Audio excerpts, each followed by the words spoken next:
Bismillah ar-Rahman ar-Rahim. So, in the last discussion, we talked about Satan and how his deception works, especially as it's mentioned in the Old and New Testaments, in the other holy books.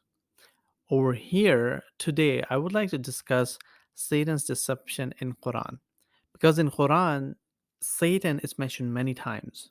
And it's really important to understand why he's mentioned many times, because his role in deceiving and making people forget is undoubtedly clear.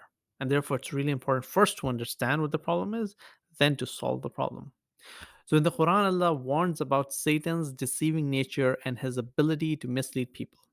Satan is referred to as Shaytan or Iblis in the Quran, and he is described as a powerful enemy who is always looking for ways to tempt and mislead believers.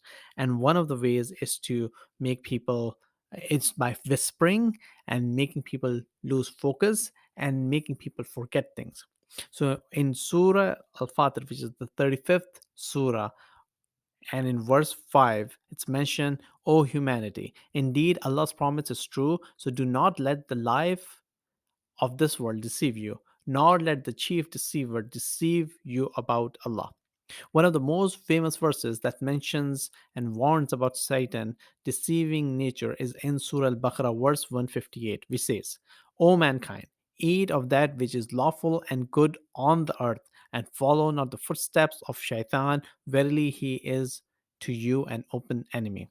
In the same surah, verse 208, it states, O you who believe, enter into Islam completely and follow not the footsteps of Shaitan, Satan, verily he is to you a plain enemy. Another verse in Surah Al Araf, verse 27, it states, O children of Adam, do not let Shaitan, Satan, deceive you as he tempted your parents out of paradise and caused their cover to be removed in order to expose their nakedness. Surely he and his soldiers watch you from where you cannot see them. We have made the devils allies of those who disbelieve. In Surah Nisa, verse 119, Allah says, I will certainly mislead them. Allah says, according to in Quran, Allah mentions, and these words are from Shaitan. It says, I will certainly mislead them and delude them with empty hopes, and I will order them, and they will slit the ears of cattle and alter Allah's creation. And whoever takes Satan as a guardian instead of Allah has certainly suffered a tremendous loss. In Surah Al Hijr, verse 39 and 40, it states, Satan responded, My Lord, for allowing me to stray, I will surely tempt them on earth and mislead them altogether, except your chosen servants among them.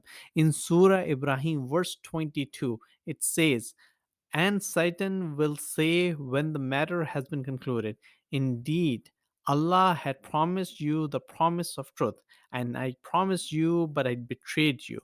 But I had no authority over you except that I invited you and you responded to me. So do not blame me, but blame yourself. I cannot be called to your aid, nor can you be called to my aid. Indeed, I deny your disassociation of me. Indeed, for the wrongdoers is a painful punishment. And lastly, in Surah Al-Baqarah, and there are many other examples, but for this particular podcast, in Surah Al-Baqarah, the second chapter of the Quran, verse 26, it states that, and Satan had already caused them to fall from the grace they had been in and removed from them the condition in which they had been. And we said, Go down, all of you, as enemies to one